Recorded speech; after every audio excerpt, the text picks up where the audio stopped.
नमस्ते बच्चों, एक बार फिर से आपका स्वागत है हमारे इस YouTube चैनल पे। और आज हम फिर से आ गए हैं आपको 7 क्लास का ये बुक है हमारी दुनिया। इसमें हम ज़मीन के अंदर के चीज़ों को, पर्यावरण के चीज़ों को पढ़ते समझते हैं। तो आज के क्लास में हम लोग देखेंगे कि इस चैप्टर में क्या कुछ है। सबसे पहले चैप्टर का जो नाम लिखा हुआ है वो है चट्टान एवं खनिज। तो चट्टान किसको बोलते हैं? जो बड़े बड़े पत्थरों के टुकड़े होते हैं उनको हम चट्टान बोलते हैं। और खनिज जो ज़मीन के अंदर पाया जाता है खनिज, चाहे वो चांदी हो, सोना हो, लोहा हो, कोयला हो, जो कुछ भी हम ज़मीन के अंदर से पाते हैं वो हमारा खनिज कहलाता है। तो क्या है, कैसे है, इसको जानेंगे। सबसे पहला है, देखिए कि स्कूल के पास की सड़क बन रही थी। किसी स्कूल के पास कोई सड़क बन रही थी।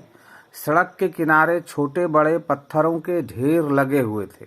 छोटे छोटे पत्थर, जिसको हम लोग गिट्टी भी बोलते हैं, पत्थर का जो टुकड़ा है वो ढेर लगा हुआ था। यानी गाड़ी से जब उसको गिराया जाता है तो आप देखते होंगे कि वो बहुत अधिक मात्रा में ऊंचाई तक होते हैं। स्कूल आने वाले बच्चों ने पत्थरों के टुकड़े उठा लिए, कुछ ने तो अपने जेब में भी रख लिए। और सड़क बनाने वाली कंपनी का एक व्यक्ति मास्टर साहब से बच्चों की हरकतों के बारे में शिकायत करने आया। सड़क बनाने वाली कंपनी का जो मैनेजर था या फिर उसका जो सुपरवाइज़र था, वो मास्टर साहब के पास ये कंप्लेन करने आए कि आपके बच्चे जब स्कूल आते हैं तो आते समय हमारे पत्थरों को वो इधर उधर फेंकते हैं और कुछ तो पॉकेट में भी रख लेते हैं। मास्टर साहब उस व्यक्ति को थोड़ी देर बाद आने को कहकर बच्चों को संभालने में लग गए। मास्टर साहब ने क्या कहा, उनको, वो जो आए थे रोड बनाने वाली कंपनी का जो आदमी आया था, उसको उन्होंने कह दिया कि ठीक है, कुछ देर बाद आप आइए, तब हम मिलते हैं आपसे। प्रार्थना के बाद उन्होंने सभी बच्चों से आग्रह किया कि कल सभी बच्चे अपने अपने घर से एक एक पत्थर बनाकर लाएंगे। प्रार्थना स्कूल में नित्यदिन हम लोग क्लास को स्टार्ट होने से पहले क्या करते हैं? प्रार्थना करते हैं। तो प्रार्थना जब संपन्न हुई तो मास्टर साहब ने क्या कहा कि सभी को एक एक पत्थर बना के लाने के लिए कहा। मास्टर साहब का आग्रह सुनकर सभी सोच में पड़ गए, भला घर में पत्थर कैसे बनेंगे। मास्टर साहब ने जब ये बातें कही तो सभी बच्चे ये सोच में पड़ गए कि आखिर हम पत्थर कैसे बनाएंगे जो लेके आएंगे। सभी के मन में यही प्रश्न था। आखिर विजय से नहीं रहा गया, वह पूछ बैठा, सर, पत्थर घर में थोड़े ही बनते हैं, फिर हम भला कहाँ से बना पाएंगे। उन सभी बच्चों में, या फिर आप इसको सुन रहे हैं, पढ़ रहे हैं, आप 7 क्लास में हैं, आपको पता है कि आप पत्थर को नहीं बना सकते हैं। तो जब आप पत्थरों को नहीं बना सकते हैं तो आपको तो आश्चर्य होगा कि जब आपको पत्थर लाने के लिए कहा गया तो आप पत्थर कहाँ से लाएंगे। आखिर विजय से नहीं रहा गया, वह पूछ बैठा, सर, पत्थर घर में थोड़े ही बनते हैं, फिर हम भला कहाँ से बना पाएंगे। हाँ, यही तो बात है। उन्होंने पूछा, ये पत्थर आते कहाँ से हैं जिन्हें आप रोज सड़क के किनारे से उठाकर इधर उधर फेंकते रहते हैं। अब सब अवाक रह गए। ये बातें जब मास्टर साहब ने बच्चों को कहा कि ये बात तो ठीक है कि पत्थर घर में नहीं बनते हैं और आप इसको कहाँ से लाएंगे, ये बात तो आपने सही कहा, लेकिन जब आपको ये बात पता है तो फिर आप इधर उधर जो पत्थरों को आप फेंकते हैं वो क्यों फेंकते हैं। ये बात सुनकर सब अवाक रह गए, मतलब सब चुप सा हो गए। किसी के मुंह से आवाज़ नहीं निकल रहा था कि मास्टर साहब ने हमको पत्थर घर से बना के लाने क्यों कहा था। सबको समझ में आने लगा कि हम लोग जो वो गिट्टी, पत्थर, वो जो हम लोग इधर उधर फेंकते हैं, इस वजह से हम लोगों को ऐसा कहा जाता है, कहा जा रहा है। सबके मन में यह उत्सुकता बन गई कि सचमुच ये पत्थर कहाँ से आते होंगे। सभी बच्चे इस चीज को जानने के लिए उत्सुक हो गए कि आखिर ये पत्थर आते कहाँ से होंगे। मास्टर साहब मुस्कुराए और कहा, मैं सड़क बनाने वाली कंपनी के व्यक्ति को बुलवाता हूँ, वे ही बताएंगे कि पत्थर कहाँ से और कैसे आते हैं। यह कहकर उन्होंने नरेंद्र को सड़क बनाने वाली कंपनी के उसी व्यक्ति को बुलाने भेजा जो थोड़ी देर पहले स्कूल में आया था।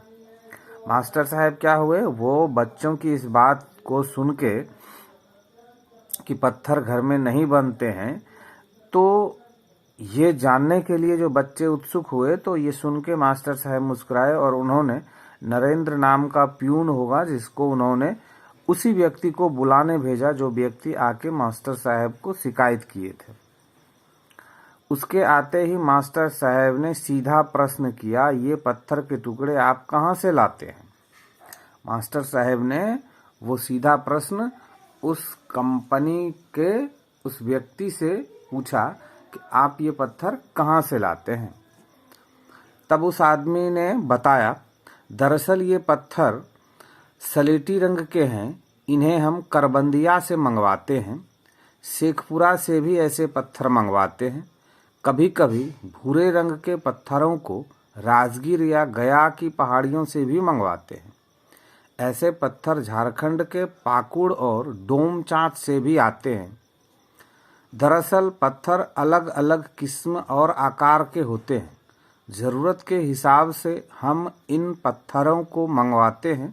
ये पत्थर पहाड़ों की चट्टानों को काटकर उनके छोटे छोटे टुकड़े करके ट्रैक्टर या ट्रकों से लादकर मंगवाए जाते हैं। इन पर काफ़ी लागत आती है, इसलिए मैं बच्चों को पत्थरों को बिखेरने से मना करता हूँ। यह कहकर वे चुप हो गए। सभी बच्चे आश्चर्य भाव से सुन रहे थे। अब वो जो व्यक्ति आया उसने क्या कहा कि ये स्लेटी कलर का जो पत्थर है वो कहाँ से आता है? करबंदिया से आता है, शेखपुरा से आता है, या फिर झारखंड के पाकुड़ से और डोमचांच से आता है। कैसे आता है? ये ट्रकों से लाद कर मंगवाए जाते हैं या ट्रैक्टरों से आते हैं। बहुत अधिक लाने का लागत लगता है और फिर इन पत्थरों को खरीदने में भी पैसे लगते हैं, क्योंकि इन पत्थरों को या तो इंसान छोटे हथौड़ी से तोड़ के छोटे छोटे टुकड़े बनाते हैं या फिर मशीन में इनको डाल के इनका छोटा छोटा टुकड़ा तैयार किया जाता है।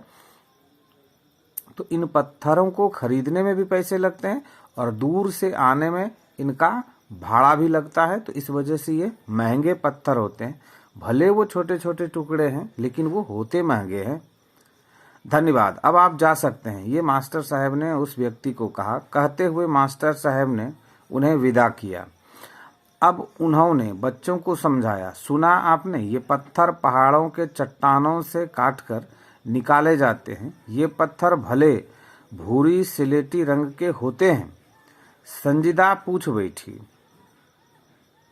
ये पत्थर भूरे सिलेटी रंग के होते हैं। संजीदा पूछ बैठी, सर क्या चट्टानें अलग अलग होती हैं? संजीदा नाम की कोई छात्रा है जिसने पूछा कि सर ये भूरे और सिलेटी रंग के जब होते हैं तो क्या ये अलग अलग चट्टान होते हैं?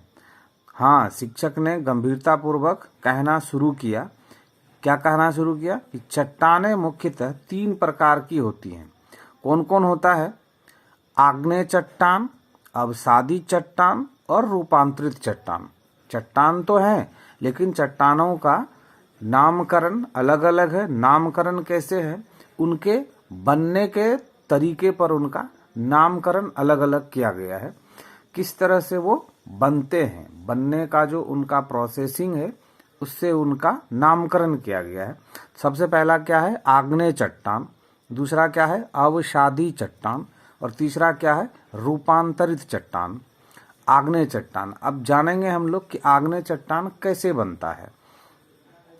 पिघला हुआ पदार्थ जमीन के अंदर से धरातल पर आने के क्रम में धरातल के निकट या धरातल के ऊपर जम जाता है, तो इन दोनों अवस्थाओं के फलस्वरूप जो ठोस पदार्थ बनता है उसे आग्नेय चट्टान कहते हैं। क्या कहा मास्टर साहब ने कि पिघला हुआ पदार्थ पृथ्वी के अंदर से धरातल पर आती है। धरातल किसको बोलते हैं? जमीन का जो ऊपरी सिरा है उसको धरातल बोलते हैं। और पिघला हुआ पदार्थ कहाँ होता है? जमीन के अंदर। इससे पहले के चैप्टर में हम लोगों ने पढ़ा है, क्या पढ़ा है? हम लोगों ने पढ़ा है सीमा, सियाल और नीफे। नीफे सबसे जमीन के अंदर का बीच वाला भाग है, जिसमें आपने पढ़ा है, हम ही ने आपको बताया है। क्या बताया है? कि वो जो नीफे है वो पिघलता हुआ आग है, तरल आग है। तो जब उसमें कुछ हलचल होती है तो वो जमीन के कमजोर भाग को धक्का देते हुए बाहर की ओर, यानी नीफे से सीमा की ओर पहुंच जाता है। या तो सीमा में आके खत्म हो जाता है या फिर सीमा से बाहर निकल जाता है। जब बाहर निकल जाता है तो धरातल पे आ जाता है, और अगर बाहर नहीं निकल पाता है, सीमा के अंदर ही उसकी ताकत खत्म हो जाती है और वो धीरे धीरे ठंडा होने लगता है, तो वो सीमा में रह जाता है, सियाल में रह जाता है। तो इस तरह से जो बाहर आ जाते हैं उन्हीं को हम आग्नेय चट्टान कहते हैं, या फिर जो सियाल के अंदर रह जाते हैं उनको भी हम आग्नेय चट्टान ही कहते हैं। इसमें परतें नहीं होती, बल्कि इसमें रवा पाए जाते हैं। इसमें परत नहीं होता है, इसमें रवे यानी दाने पाए जाते हैं। रवा का आकार इनके जमने में जितना समय लगता है उस पर निर्भर करता है। वो जो रवा है उसका आकार किस पे निर्भर करता है? जमने में जितना समय ज़्यादा लगेगा रवा उतना ही बड़ा बड़ा होगा, और जितना जल्दी जमेगा रवा उतना छोटा छोटा होगा। पृथ्वी के अंदर बने आग्नेय चट्टानों के रवे बड़े होते हैं। पृथ्वी के अंदर यानी सियाल में ही, जब पृथ्वी का जो सियाल, सीमा और नीफे है, तो नीफे से तो लावा निकला, और सीमा के बाद सियाल में जब चला गया तो सियाल में जाने से अगर वो उसकी ताकत कमजोर हो गई और वो धीरे धीरे ठंडा होने लगा, तो वहाँ पे रवे बड़े बड़े होते हैं, जैसे ग्रेनाइट। क्योंकि ये धीरे धीरे जमते हैं, जमने में जब समय अधिक लगता है तो क्या होता है? बड़े रवे बनते हैं, और जब जमने में समय कम लगता है, जल्दी जल्दी जमता है, तो फिर उसमें रवे छोटे छोटे होते हैं। पृथ्वी के ऊपर की चट्टानें जल्दी जमती है, इसलिए इसमें रवे महीन होते हैं, जैसे बेसाल्ट और ऑब्सीडियन। पृथ्वी के ऊपर जब वो आ जाता है, नीफे पिघला हुआ जो आग है वो जब जमीन के ऊपर आ जाता है तो वो क्या होता है? हवा के संपर्क में आने से वो जल्दी जमता है, तो उससे क्या होता है? बेसाल्ट और ऑब्सीडियन का निर्माण होता है, और रवे छोटे छोटे होते हैं। अब अवसादी चट्टानें, ये चट्टानें अवसादों या तलछट के जमाव से बनती हैं। ये चट्टानें दो अवस्थाओं में बनती हैं, पहला पानी के अंदर और दूसरा पानी के बाहर जमीन पर। पानी के अंदर और पानी के बाहर जमीन पर ये अवसादी तलछट चट्टान जो बनते हैं, जब पानी के अंदर तलछटों का जमाव काफी समय तक परत दर परत होता रहता है, तब दबाव के कारण ये परतें आपस में जुड़ जाती हैं और अवसादी चट्टानों का निर्माण करती हैं। क्या हुआ? पानी के नीचे, अस्थिर पानी के नीचे या फिर चलता हुआ पानी के नीचे बहुत दिनों तक, लाखों हजारों सालों तक जब वो तलछट जमता है, एक दूसरे पर परत जमते जमते जमते जमते, और फिर उस परत का दबाव एक दूसरे पर पड़ते पड़ते नीचे का जो वो अवसाद होता है वो जम के ठोस रूप धारण कर लेता है। तो उस तरह के चट्टान को क्या कहते हैं? अवसादी चट्टान। किसको कहते हैं? जो तलछट यानी माटी, पानी में जो मिट्टी का कण है वो धीरे धीरे बैठते बैठते बैठते बैठते और उस पर दबाव पड़ने से धीरे धीरे धीरे धीरे, दबाव किसका? उसके वजन का दबाव पड़ने से धीरे धीरे वो चट्टान के रूप में परिवर्तित हो जाती है। जैसे चूना पत्थर। इस तरह जब धरातल पर पानी के बाहर महीन अवसाद परत दर परत जमता जाता है और तब दबाव के कारण आपस में जुड़ जाता है, जिससे अवसादी चट्टानों का निर्माण होता है, जैसे बालू पत्थर या फिर सेल बोलते हैं। रूपांतरित चट्टानें। अब तीसरा क्या है? रूपांतरित चट्टानें। जब आग्नेय या परतदार चट्टान में ताप या दबाव या दोनों के कारण, किसमें? आग्नेय। जब आग्नेय या परतदार चट्टानों में ताप या दबाव या दोनों के कारण, यानी ताप का भी और दबाव का भी उस पर इफेक्ट होता है, इसके स्वरूप और गुण में बदलाव हो जाता है। किसमें हो जाता है? आग्नेय चट्टान जो नीफे से बना है, और फिर दूसरा अवसादी चट्टान जो परतदार होता है। इस दोनों में या तो दबाव या तो ताप यानी उष्मा मिलना, या फिर अत्यधिक दबाव होना, या फिर दोनों कारण होने से ये रूपांतरित चट्टान बनते हैं। क्या होता है? जब उनमें दबाव और ताप दोनों मिलता है, या फिर दोनों में से कोई एक मिलता है, तो वो क्या होते हैं? वो रूपांतरित हो जाते हैं, यानी अपने रूप से परिवर्तित हो जाते हैं। उसको कहते हैं संगमरमर, चूना पत्थर। अधिक दबाव एवं ताप के कारण संगमरमर में बदल जाता है। इसी प्रकार ग्रेनाइट ताप एवं दबाव के कारण नाइस में बदल जाता है। इन्हें कायांतरित चट्टान भी कहते हैं। क्या कहते हैं? कायांतरित चट्टान कह सकते हैं, या फिर रूपांतरित चट्टान कह सकते हैं। अगला प्रश्न मंटू ने किया, सर इन चट्टानों के नाम अलग अलग क्यों हैं? क्योंकि इन चट्टानों के बनने की प्रक्रिया व गुण अलग अलग होते हैं, शिक्षक ने बताया। अब आपको अभी तक में समझ में आ गया होगा कि आग्नेय चट्टान को आग्नेय चट्टान क्यों कहते हैं। क्योंकि जमीन को, पृथ्वी को हमने 3 भागों में बांटा है, सियाल, सीमा और नीफे। नीफे जो है वो हमारा क्या है? तरल पिघला हुआ आग है, और वो जब हमारा सियाल में आता है या फिर सियाल से ऊपर आ जाता है, तो जो चट्टानें बनती है वो क्या होता है? वो आग्नेय चट्टान कहलाता है। तो वो अग्नि से बना होता है, इसलिए उसको आग्नेय चट्टान कहते हैं। अवसाद यानी डस्ट से, गंदगी के जमने से जो चट्टान बना वो क्या हो गया? अवसादी चट्टान हो गया। और रूपांतरित चट्टान कौन हो गया? जो इन 2 चट्टानों में ताप और दबाव के कारण परिवर्तन आया, उसको हमने क्या कहा? रूपांतरित चट्टान कहा, या फिर कायांतरित चट्टान कहा। हाँ, और एक मजेदार बात यह भी है कि चट्टानों की परतों के बीच पौधे, जानवरों या कोई जीवाणु दब जाते हैं, और दबे दबे सैकड़ों हजारों वर्ष में ठोस पत्थर के रूप में बदल जाते हैं। तब इन अवशेषों को जीवाश्म कहा जाता है।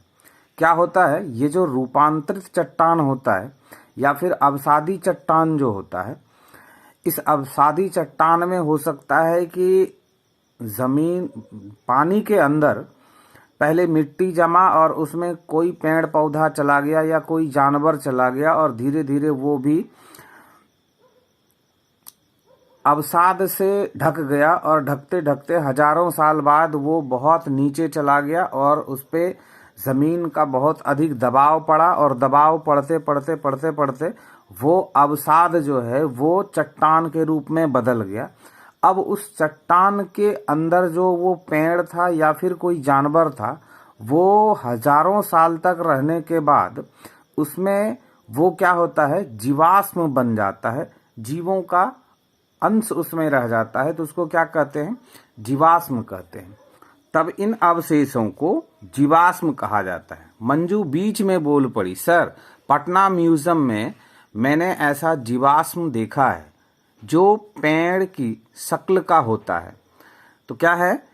ये अवसादी चट्टान में, ये अवसादी चट्टान जब बन रहा होता है तो कैसे बन रहा होता है? मैंने आपको कई बार बताया कि जहाँ कहीं भी जल का जमाव है, या फिर जल द्वारा, बाढ़ के द्वारा मिट्टी को लाया जाता है, बालू के कण को लाया जाता है और वो एक के बाद एक परत बनते जाता है और उस दरमियान में या तो उसमें पेड़ पौधे या फिर कोई जीव जंतु दब जाते हैं और वो हजारों लाखों साल दबे रहने के बाद दबाव के कारण जब वो अवसादी चट्टानों में बदल जाता है तो चट्टानों के बीच में वो जो फंसे रहते हैं वो क्या कहलाते हैं? जीवाश्म कहलाते हैं। बिल्कुल सही कह रही हो, वह पेड़ का ही जीवाश्म है। शिक्षक ने अपनी बातों का समर्थन किया और पूछा, ताजमहल संगमरमर से बना है, बताओ यह कैसी चट्टान है? बच्चे एक साथ चिल्ला उठे, यह रूपांतरित चट्टान है।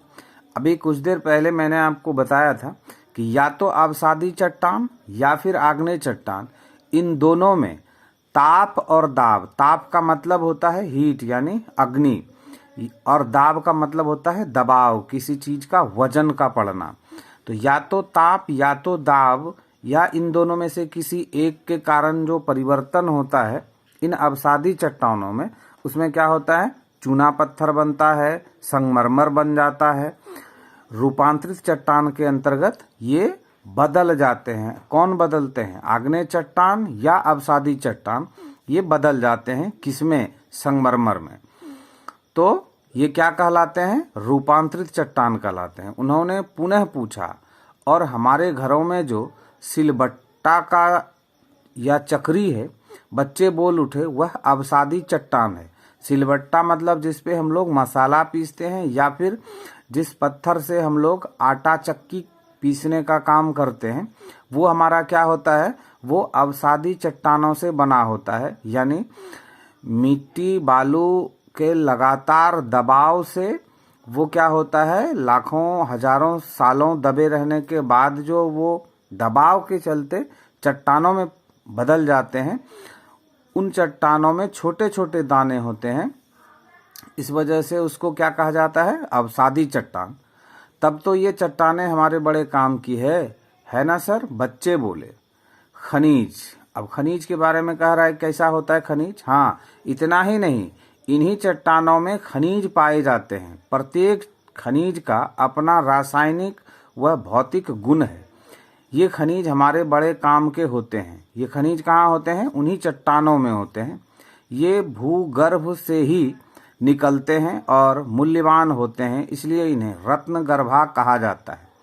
ये भूगर्भ यानी जमीन के अंदर में होता है और इसको क्या कहा जाता है? रत्न गर्भा कहा जाता है। रत्न क्यों कहा जाता है? क्योंकि ये रत्न है, मूल्यवान है, कीमती है। कैसे है इसके बारे में थोड़ा सा जानना जरूरी है। यहाँ पे ये इस तरह से बनाया हुआ है कि खनिज क्या होता है? खनिज को दो भागों में पहले विभक्त किया गया है, बांटा गया है। कौन कौन सा है?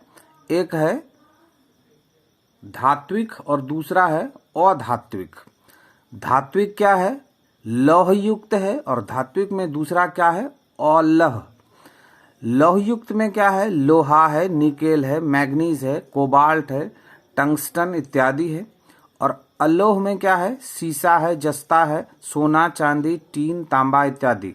लेकिन ये सभी क्या हैं? खनिज हैं, मगर इनको वर्गीकृत किया गया है, अलग अलग विभागों में इनको विभक्त किया गया है, बांटा गया है। और दूसरा जो है अधात्विक जो है वो क्या है? उसके दो भाग हैं, कार्बनिक और अकार्बनिक। कार्बनिक में कौन है? कोयला। कहाँ मिलते हैं? जमीन के अंदर। पेट्रोलियम कहाँ मिलते हैं? जमीन के अंदर।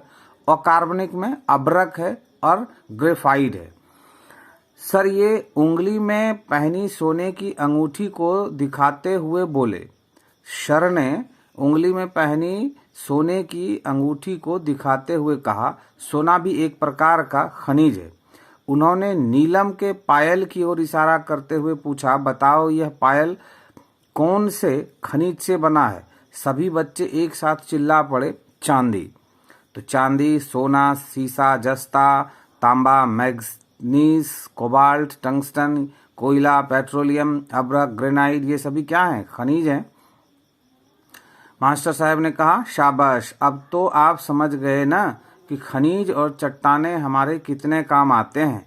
सभी बच्चे एक साथ जोर से बोले, जी सर। अब तो आप सड़क किनारे के पत्थरों को बर्बाद नहीं करेंगे ना? बिल्कुल नहीं। सभी एक साथ बोले।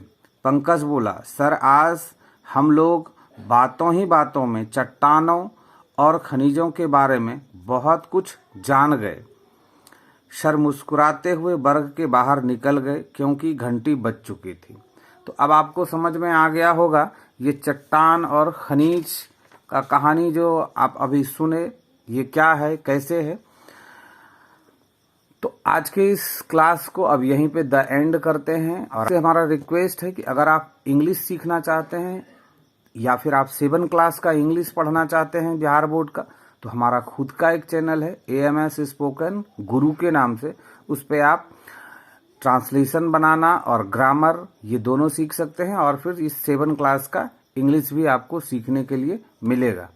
और अगर आप लिखित रूप में ट्रांसलेशन चाहते हैं तो हमारा खुद का एक वेबसाइट है www.amsspokenguru.com। इसको आप गूगल के सर्च बार में सर्च करेंगे, यूट्यूब पे नहीं, गूगल के सर्च बार में सर्च करेंगे तो आप हमारे उस वेबसाइट पे चले जाएंगे और वहाँ से जाके आप उसको देख सकते हैं और सीख सकते हैं। तो मिलते हैं हम फिर नेक्स्ट क्लास में।